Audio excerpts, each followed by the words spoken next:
and welcome to Pock and Rob. And this video is the next in my series ranking the tracks of the Beatles studio albums. I've gone all the way up to Sgt. Pepper, and the next video is the behemoth that is the Beatles or the White Album. Before I go in, I'm going to address the fact that I am not currently doing Magical Mystery Tour. A couple of reasons for this: it is a compilation. No matter how you slice it, I know it is part of their official canon now, but it was a compilation developed for the Capitol market, and it's a genius idea. Everything from 67 that wasn't on Sgt. Pepper. It wasn't released in the UK until 78, but I will address Magical Mystery Tour in due course when I get to the end of the series and I take a look at the compilations. So let's start with number 30. And at number 30, I have placed Yer Blues. This rather surprised me when I was working this ranking out, but it's come to be the only track on the White Album that I neither like nor appreciate. I would go so far as to say that I kind of detest Yer Blues. Yer Blues, I can't stick it. At number 29, the song I usually cite as being the worst thing on the White Album, but actually in my recent listenings to it, I've come to appreciate, if not like, and that's Revolution 9. Am I happy Revolution 9 is on the White Album? No. But I can, like I say, appreciate what's kind of going on there, and the fact that it exists means that we've been able to debate and discuss this album for well over 55 years. And that's got to be worth something. Revolution 9, number 29. Number 28, this is going to surprise a few people. Good Night, the last track of the White Album. This is sung by Ringo, written by John. I like Ringo's vocals normally. I tend to have a great fondness for John songs, although I will point out that all three of the things at the bottom are John tracks. But I find it boring, and I don't think it helps that it comes after Revolution 9, which is, most of the time I do probably want to lift the needle off the record at that point. And so Goodnight probably gets a little bit shorter shrift. And number 27 is a track that, if Revolution 9 isn't at the bottom, then this usually is, Wild Honey Pie. This was apparently on the record purely because Patty Harrison liked it. This is Paul on his own, mucking about in the studio, screaming and wailing and singing Honey Pie. It has no merit, except for the fact that it is ridiculously short and a linking piece. It doesn't need to be there, though. And number 26, Cry Baby Cry. There's something about the darkness of the fourth side of White Album that means I probably listen to it less than anything else. And Cry Baby Cry is part of that dark feeling. I've always felt uncomfortable listening to Cry Baby Cry, right back to when I was 15, 16, when I first heard the White Album. And I can't put my finger on it. It creeps me slightly. Number 25, a brilliant song. A brilliant song that would be top 2, 3 on this record, were it not for the fact that there is a better version of it, and it's Revolution 1. I like my Revolution to be the B-side of Hey Jude. Revolution 2, apparently. There's more push and attack. It's just great, whereas Revolution 1 is just plodding and pedestrian in comparison and doesn't need to be there. Revolution 1 at number 25. 24, the continuing story of Bungalow Bill. This is a song that I have shared with my son early on. I put it onto a compilation CD I did of the Beatles because I thought it'd be a song that would draw him in because it's slightly children-like. The presence of Yoko's yelp on it doesn't help the song, but it's not great. I am acutely conscious, by the way, of the fact that I am seriously ragging on John's songs on this album. There'll be others who'll have their list completely the other way around.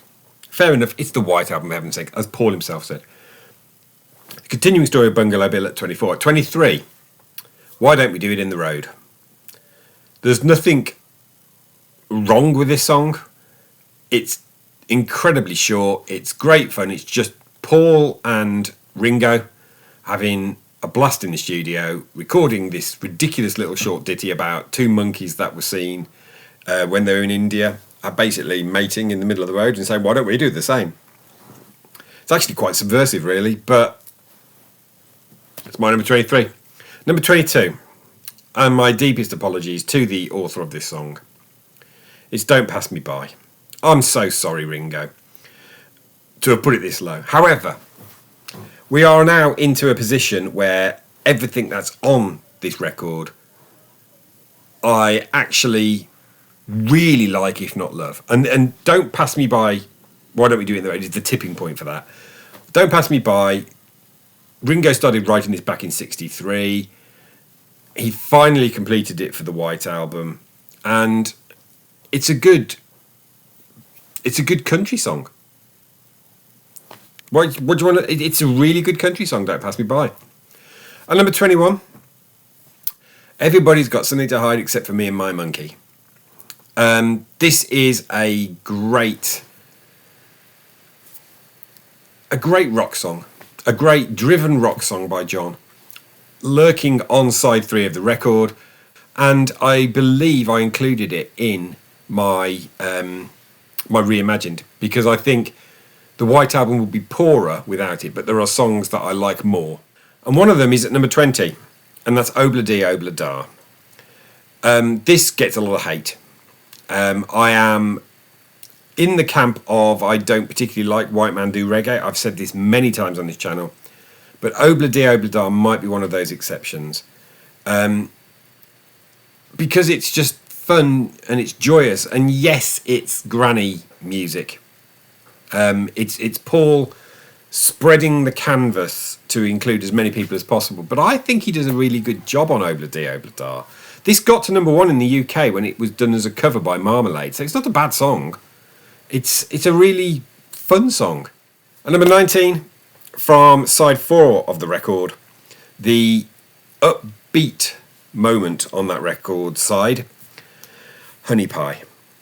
Now, Honey Pie is again another granny song, and it's very much in the 20s vaudevillian style that Paul has done songs like this throughout his career. It's got a vocal effect on it to make it sound more 1920s-ish, and this didn't make the cut for my reduced down to a single vinyl because it's not one of the best songs on the album, but it's a moment of light, despite itself still being a little bit dark about the fact that this honey pie is across the sea and is away from this person. It's a moment of light in side 4. At number 18, another country song. This is Rocky Raccoon. I adore Rocky Raccoon, actually. It's a fun song, and yet it's all about Rocky getting shot. At number 17, I have placed Mother Nature's Son from side 3 of the record. This is just a great, I think it's purely just Paul, mostly acoustic guitar playing, and maybe there's a bit of bass on there as well, track that's just effortless. That's the best thing I can say about Mother Nature's Son. Would it be good if there was a full band edition of it? No, I don't think it would. I think it just works as it does, just one man on a guitar, pretty much. Mother Nature's Son, plus the orchestral bits, of course, that add in the colour at the background. Mother Nature's Son at 17. At number 16, from side 1 of the record, and it's Glass Onion. This is one of the ridiculously self-referential songs that the Beatles were doing at the time. It's not the only self-referential song on this record, but it's the one that contains the most. So there's references to the walrus, telling you about strawberry fields, and it's John's riposte to the fact that people were trying to read way too much into the Beatles' lyrics. And actually they still do. Because actually, did they really mean some of the things that people think they meant? Probably not. And Glass Onion is the riposte to that. So we're halfway through. I am going to remind you at this point, if you haven't already done so, please do subscribe. The subscriber count is slowly going up. We've got a way to go before my next target for a live stream, which is 500. But please do subscribe. Click the thumbs up to like the video. This really helps with the YouTube algorithm and gets my videos out to more people. And the bell to receive notifications of future content, and share the video with someone else who might like it. There's an awful lot of Beatles content out there, so there's an awful lot of people who like Beatles content. So into the second half of this video, and at number 15 I've placed the side 3 opener, Birthday. Birthday, just a great rock song. It means almost nothing. I believe, from what I've heard, it was more or less made up on the spot in the studio. It's Birthday. I would rather hear this on my birthdays than Happy Birthday. Put that out there. It's a better birthday song than Happy Birthday. And number 14, Happiness is a Warm Gun. So this is the side 1 closer. It is a song that doesn't sit still, not even in its rhythms at any point. I've heard the Escher demo, and I remember when the Anthology 3 came out, there was a great bit in a Q review that said Happiness is a Warm Gun is one of the songs that shows just how important George Martin was to the Beatles, because he managed to construct something out of a soggy noodle of nonsense that was the demo of Happiness is a Warm Gun that was done in Escher. And I kind of agree, because it's a classic. Happiness is a Warm Gun became an absolute classic track. George Martin must have done something with them to make this happen. At number 13, I have placed Piggies. This is George's first. George has 4 tracks on the White Album, and interestingly enough, I've placed all 4 of them in the top half of this ranking. But the lowest one is Piggies. It's probably the most on the nose of all the songs that he put out there. Again, I think George had better material that could have sat on the White Album. Not Guilty being the obvious suspect. I think Not Guilty is a brilliant song. And when I do my George track by track ranking, where I go through his albums, look out for where I place Not Guilty when I get to the George Harrison album, because I think it's wonderful. But Piggies, I'm not talking about that. I'm talking about Piggies. There's some great lines in it. The stuff around clutching forks and knives to eat the bacon and suggesting that these capitalist piggies are destroying and eating their own kind. It's actually quite a dark song. Piggies at number 13. At number 12, George again with Long, Long, Long.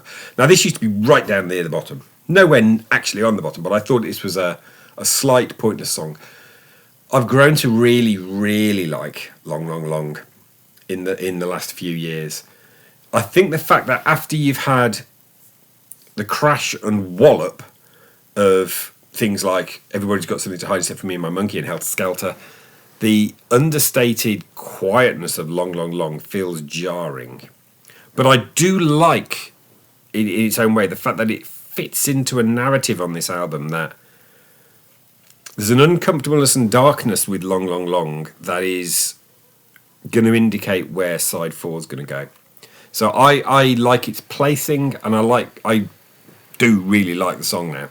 Long, Long, Long at number 12. At number 11, Back in the USSR, the thing that kicks off the record. What a barnstorming rock track. Yes, this is a pastiche to a certain extent of Chuck Berry's Back in the USA, but unlike other pastiches they would do with Chuck Berry, Come Together, I'm looking at you, this isn't going to lead to it being sued. It's a totally different song and composition. And yes, it's also got a bit of reference to things like California Girls in it, the Beach Boys. It's a great opening rock song, and it's so much fun. Back in the USSR at number 11. At number 10, I have placed Savoy Truffle. So again, this is George. It's about Eric Clapton's fondness for the chocolates are in the box of Good News. In fact, that chocolate assortment is specifically referenced. And I think all of the things like Montelimar and Cream Tangerine, they were all actually in a box of Good News. This was not in the Escher demo, so I think this was written almost on the spot, really. And it's warning that Eric is heading towards teeth problems because he ate too much sugar. That said, Many have interpreted it as being a jibe at Paul that some of his songs contain too much sugar. Only George knows whether or not that was true, and he never let on, to my knowledge, that that was the case. He always said it was to do with clappers and his chocolate fixation. Savoy Truffle at number 10. At number 9, Helter Skelter. Now, yes, we are back in Manson territory. They believed that that song indicated the future race war that was going to happen, and they called that Helter Skelter. It was going to be this apocalyptic end. It's just a song where Paul decided to make the biggest noise that they could. He'd heard something about the Who claiming that they were the loudest band on the planet and thought, F this, we're going to be it. And they did Helter Skelter. And it's cited by many as being the invention of heavy metal. I mean, probably isn't. But it's certainly a proto-metal track. I could imagine Ozzy Osbourne and Black Sabbath listening to that and thinking, let's make that even heavier. Let's do things like Helter Skelter. I definitely prefer the stereo version. So that's with the fade out, fade back in, fade back out, fade back in again, and then Ringo's shout of I got blisters on my fingers. The mono version, when it just fades out the first time, I think, kind of robs you of that delight. Helter Skelter at number 9. At number 8, I Will. Absolutely beautiful ballad. That's the penultimate track on side 2 of the album. Less than 2 minutes, and it's just a perfect song. Absolutely perfect track, I Will. Which means that everything above it is also perfect. And at number 7, Sexy Sadie. Originally called Maharishi until George complained about it and said, I'm not having that. This was to do with the allegation when they were out in India that the Maharishi, having been preaching all of this, all of his stuff, had then been caught having sexual relations with, I think it was Mia Farrow's sister, Prudence Farrow. Later believed to have just been a vicious rumour, but then who knows? Who knows? I mean, I'm certainly not a devotee of the Maharishi ever, but I do think the song is great. I like the chord sequence, the chord changes, and John clearly also liked the sequence of chord changes because he used it again in Out the Blue on Mind Games. Sexy Sadie at number 7. At number 6, Song About Sheepdog. Opens side 2 of the record, Martha My Dear. Another track that Paul pretty much did alone. There's quite a few tracks on here that Paul does alone. And I think it's one of the reasons why people look at the album and say this is the document of the Beatles breaking up. Because Paul just went off in the studio and did his own thing an awful lot.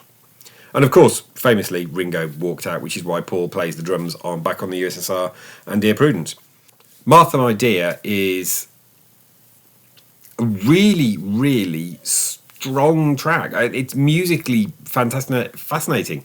And Paul plays the piano on it, and he insisted that it was him who played the piano rather than having George Martin do it. George said it would be too difficult for him, what he wanted to play, and Paul said, no, it's not, it is. I'm playing it. The genesis of the McCartney album kind of lies in stuff like Martha My Dear. This was covered by Slade when they were called Ambrose Slade on their debut album Beginnings, also known as Ballsy in the US. It's a great song, Martha My Dear.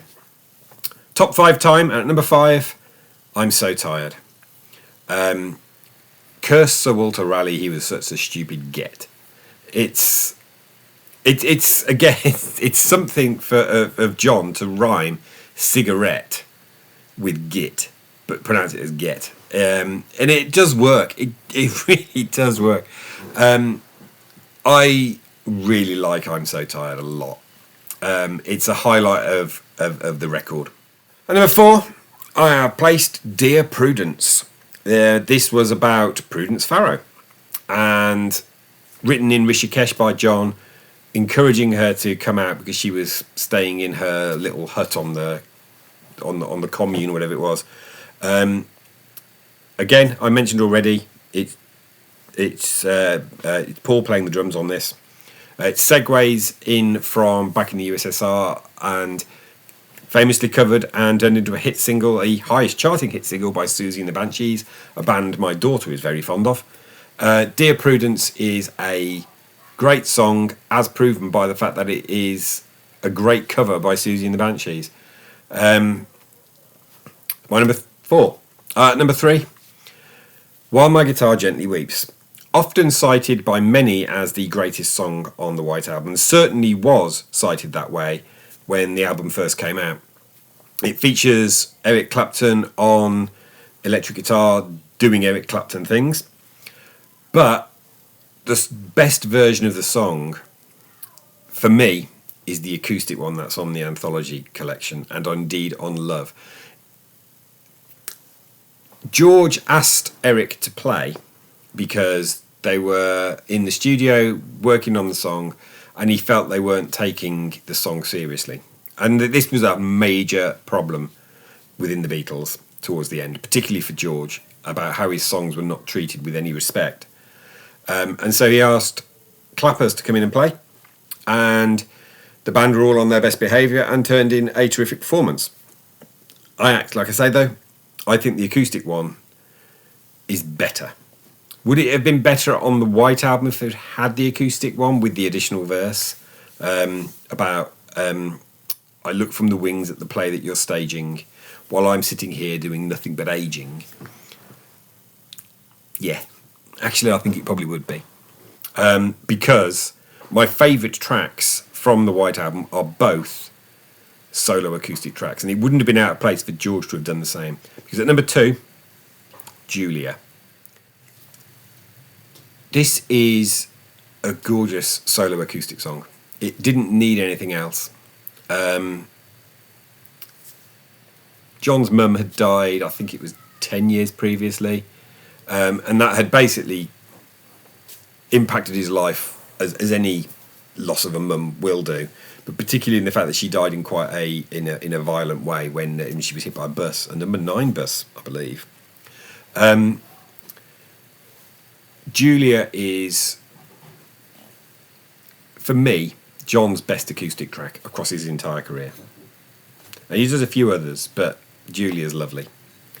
Which leaves at number 1. And this now is regularly cited as the greatest track off the White Album, Blackbird. It wasn't at the time. Totally just Paul, acoustic track. But this has grown in stature to become most people's favourite. It's my son's favourite from the White Album. I've seen several videos that have ranked it, and they've all placed Blackbird as the best thing on the White Album. There is some people who claim that the idea that this was about the civil rights movement is retroactive remembrance, and yet there is proof existing of him introducing this to Donovan in '68 and saying this is about the civil rights movement. Covered recently by, I say covered, by Beyonce on Cowboy Carter. Yes, she covers it singing, but she actually uses the original acoustic track. This whole machine-assisted learning where they can separate stuff out a lot more. She uses Paul's acoustic guitar part and then sings over the top of it. And she sings it beautifully because it's unbreakable. Blackbird is an unbreakable song, and it's my number 1 from the White Album. So that concludes my ranking of the 2 discs, 30 tracks of the White Album. Please let me know in comments below what you think of it. I'll be back soon with another video. Obviously, it's going to be about a month before I do the next Beatles one. I've started a new series ranking the tracks of Elvis Costello. I've got some other artists that I'm going to do, and I'm also going to do a kind of not a series of just albums that I like that I can't really do an entire ranking video of all their albums, because I think I'd like to do ranking the tracks of things like, say, Rumours by Fleetwood Mac. Like I say, I'll be back soon with another video. Before then, I'd remind you to subscribe, like, hit the bell, share the video, and thanks for watching.